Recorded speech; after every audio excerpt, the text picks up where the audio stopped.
This is Periel Duff coming at you live from the Hustle's Corner, New York City, saying thank you for taking the time out of your day to come and join us on another one of our sessions. In this part 4 of our session with Sandy Freese, we talk about the accountability issue. And I asked Sandy a pretty tough question that really needs to be addressed regarding not only what she has been through, but what many women like her within multiple ethnic communities go through, which is basically the same thing.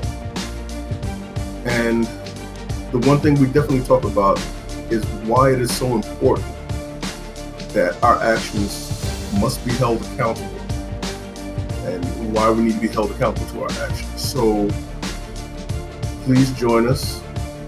And as always, hit that like button, share, don't forget to leave a comment, and most of all, subscribe. Thank you, and enjoy the show. 110% correct. Saying that as you develop relationships with people like that, they are going to end up becoming your new family. Yeah, well, yes, and they do, and they absolutely. And you'd be surprised how this parallels the life of Jesus Christ himself. He came from his own family and went and built his new family with his apostles. But the thing that also gets me about this is that it's the people that hide in the church, hide behind a badge, hide behind a military career, they hide.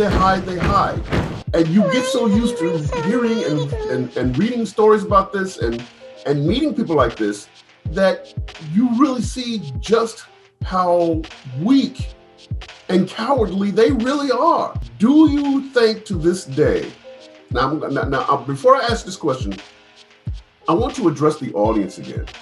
I want to say to you that the next question I want to ask Sandy is based on what we have found to be part of a much larger institution.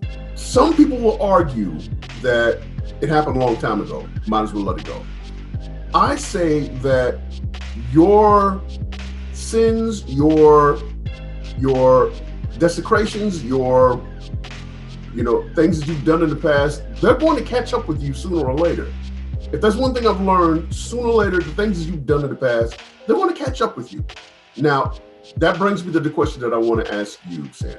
Do you feel that your father should be brought to justice for what he's done? If he were still alive, what would be your take on that?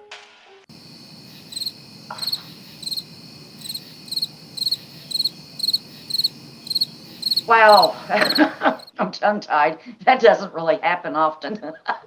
I feel like yes, he should have to be held accountable for what he did. We all have got to start holding ourselves accountable for our actions.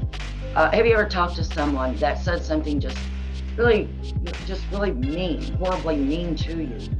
And then you go back to them later and you say, well, can I ask you why you said this to me? And they say, I never said that. They don't realize that they are that type of a person. They don't realize it. And that's just a very small bit of holding ourselves accountable.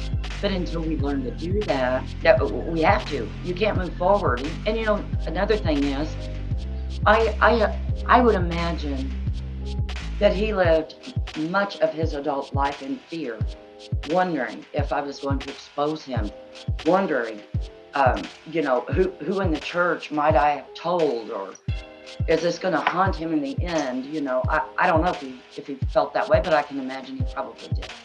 Okay, here's the reason why I asked you that. You're 110% right when I see, because I see the same thing. There's that cowardice again. The thing is that the reason why I asked you that question is because of the Roman Catholic institution.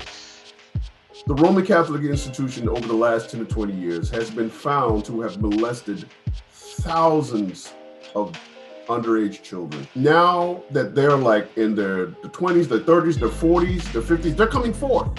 They're coming forward, yeah. Yeah, they're coming forth to expose these pastors or these priests that have abused them when they were younger. As far as accountability is concerned, do you think it's right that they do this with the Roman Catholic Church and other institutions? Because we haven't forgotten about, I don't know if you ever heard of Bishop Eddie Long. Bishop Eddie Long was a famous televangelist of the prosperity preacher circuit. And this guy was molesting boys within his church choir. And, you know, while he was posting pics of himself up, you know, in the gym, working out, getting in great shape, you know, and one of the boys was explaining how it had left him traumatized with the smell of his cologne on his body. And I'm like, wow.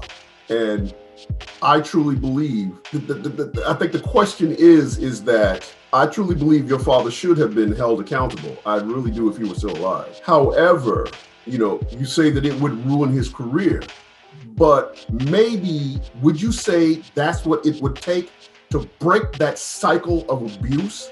It starts with bringing them to, not as a matter of vengeance, not as because you've already let go what happened to him. You want to bring that forward as a matter of breaking this cycle of abuse of the young and children. Yeah, I mean, there's nothing vindictive about that.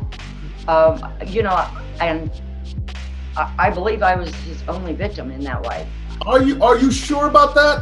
I get the impression that because you told me about what happened to your sister. I get the distinct impression that there may have been others, probably not with outside of your family. Maybe, I don't know. I could be wrong, because he was a minister, and you know, and when you have a lust that strong, it doesn't stop with the family. It usually ends up traveling to other people and other families and other children.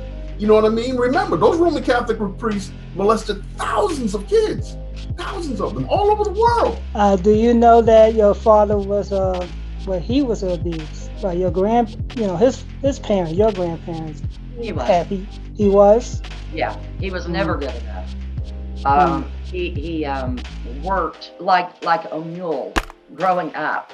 He was beaten, you know, but they didn't consider abuse at that time. I certainly would have, you know. And that could build up a lot of anger. And also have probably caused a lot of mental issues. Yeah. And there probably was problems. I don't know any females from your female cousins or relatives from your father probably mistreat him. And he had something against women. So in other words, he had daughters. He probably looked at it like, okay, you remind me her. Your sister remind me of someone else. You know, that's what he probably thought in his mind, and that's why he must treat you. Now, my question to you: the youngest of your sisters, right? How many of the girls? There were five girls. 5 girls, and you're the youngest. And why you think he only attacked you? They all very, very much denied that he ever did that with them. Actually, one of my sisters said, you know, I get punched in the stomach and he's attracted to you. She said, go figure. And I thought, I think I would have rather been punched in the stomach, you know. That's very true. Much rather. True. I have to ask you this. I got to ask you. Your organization, what you're doing, your business, is for the treatment or for the addressing of people that have been through these traumatic experiences. Please explain your business and please explain what it is that you do. My business is called Victory from Chaos. I usually, I like to set meetings up either weekly or every other week via Zoom to have face-to-face sessions, with people, I have created a coaching packet that entails things such as very different types of journaling, life work to be completed before or between sessions, follow-up emails, and different tools and methods that I will use, which are necessary for some clients, but perhaps not for other ones. So, try to build a curriculum based on the client's needs and who I want to work with. This business is freshly launched, so I quit my job as an advocate, or I quit my job, my paying job, to advocate full time. So that's what I'm in the process of doing. I've applied for a couple of grants and things, and I've spoken with a lot of people. I'm already doing the work. Basically, it's trying to help people clear their minds, rebuild their minds. I encourage growth mindset. I encourage looking at other people's perspectives. We all see things differently. If you're standing on the top of a hill looking down, you may think you're looking at an ant, right? But if you're at the bottom of the hill, you're looking at a dog. See, the perspectives are so different. Coming from where you are from, your culture, your finances, all that, there are so many different perspectives.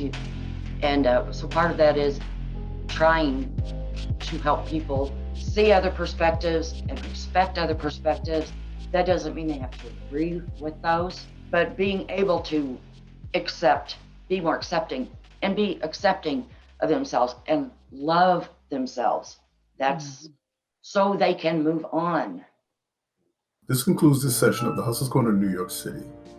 If you are a person that's incarcerated and you have books that you'd like to get out and you want to share your story, come share your story on the Hustler's Corner New York City Tales from the Bid series.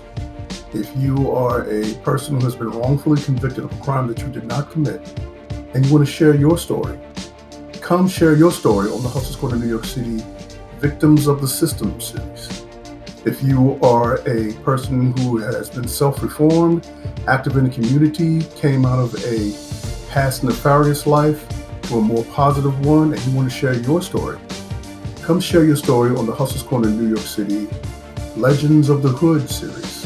If you are a Black business owner and you want to share your story of how you got your business off the ground and how you faced many challenges to succeed, come share your story on the Hustler's Corner New York City Black Business Movement series.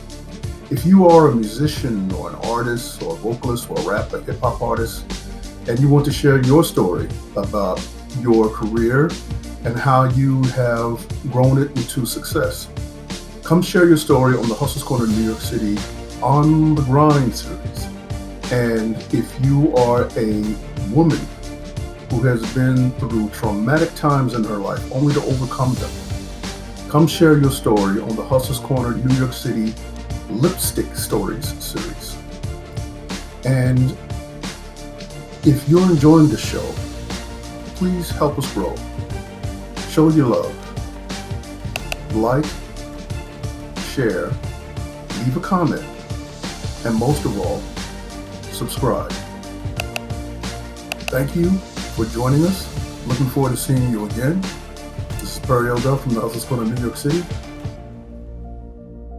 Peace.